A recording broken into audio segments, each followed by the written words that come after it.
کیا ایک انسان کی موت ایک نظریے کو ختم کر سکتی؟ کیا ایک جسم کے رخصت ہونے سے ایک قوم کا حوصلہ ٹوٹ جاتا ہے؟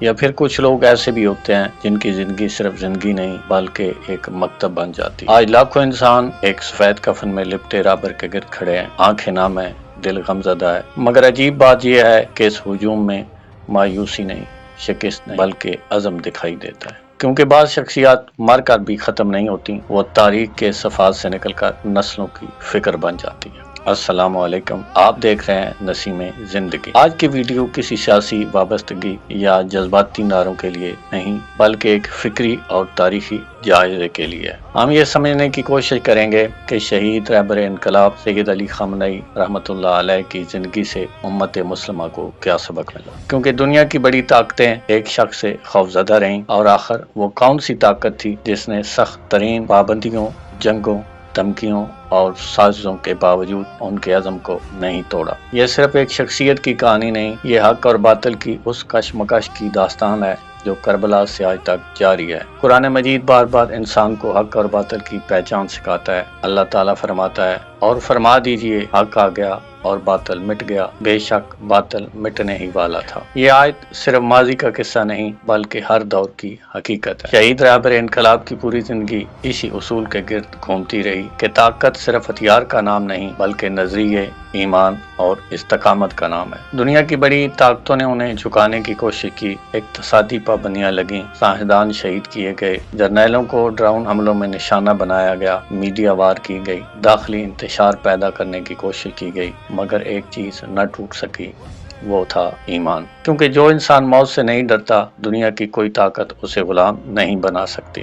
اگر ہم ان کی فکر کو سمجھنا چاہتے ہیں تو ہمیں کربلا کو سمجھنا ہوگا۔ حضرت امام حسین علیہ السلام نے کربلا میں صرف ایک جنگ نہیں لڑی بلکہ انسانیت کو یہ اصول دیا تھا کہ عزت کی موت ذلت کی زندگی سے بہتر ہے۔ یہی فلسفہ شہید رہبر انقلاب کی زندگی میں نمایاں نظر آتا ہے۔ قرآن کہتا ہے، پس آپ ثابت قدم رہیں جیسا کہ آپ کو حکم دیا گیا ہے، اور ظالموں کی طرف ہرگز نہ جھکنا۔ یہی استقامت ان کی پہچان بنی۔ انہوں نے نوجوانی میں قید و بند برداشت کیے، تشدد سہا، مگر موقف نہیں بدلا۔ اقتدار ملا تو سادگی اختیار کی، عوام سے تعلق قائم رکھا اور ہمیشہ یہ پیغام دیا کہ قومیں صرف معیشت سے نہیں بلکہ نظریے سے زندہ رہتی ہیں۔ یہی وجہ ہے کہ آج ان کا جنازہ صرف ایک فرد کا جنازہ نہیں بلکہ ایک فکر کا اعلان بن چکا ہے۔ اب سوال یہ ہے کہ امت مسلمہ اس عظیم رہبر سے کیا سبق لے سکتی ہے؟ پہلا سبق، استقامت۔ مشکل حالات میں نظریات پر قائم رہنا آج امت کا سب سے بڑا بحران یہی ہے کہ ہم وقتی فائدے کے لیے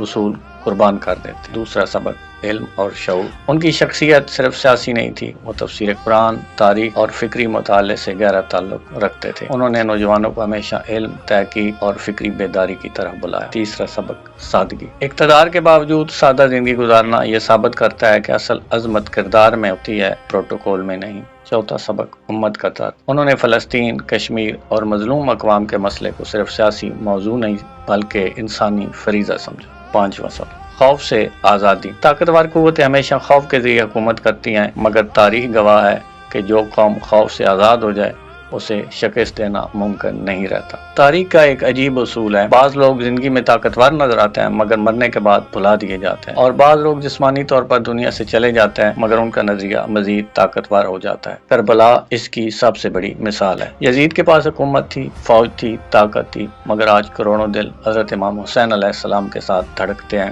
اسی طرح حق کی آواز کو دبایا جا سکتا ہے، ختم نہیں کیا جا سکتا۔ خون خشک ہو جاتا ہے مگر پیغام زندہ رہتا ہے۔ آج اگر ایک رہبر دنیا سے رخصت ہوا ہے تو اس کا پیغام باقی ہے، اس کی فکر باقی ہے، اس کی استقامت باقی ہے۔ اصل سوال یہ نہیں کہ وہ کون تھے، اصل سوال یہ ہے کہ ہم ان سے کیا سیکھتے ہیں۔ کیا ہم حق پر قائم رہ سکتے ہیں؟ کیا ہم خوف، لالچ اور دباؤ کے سامنے جھکنے سے انکار کر سکتے ہیں؟ کیا ہم اپنی آنے والی نسلوں کو شعور، عزت اور استقامت کا درس دے سکتے ہیں؟ یہی کسی بھی عظیم شخصیت کو خراج عقیدت پیش کرنے کا حقیقی طریقہ ہے۔ اللہ تعالیٰ شہداء کے درجات بلند فرمائے اور امت مسلمہ کو حق و باطل کی صحیح پہچان عطا فرمائے۔ آپ اس بارے میں کیا سوچتے ہیں؟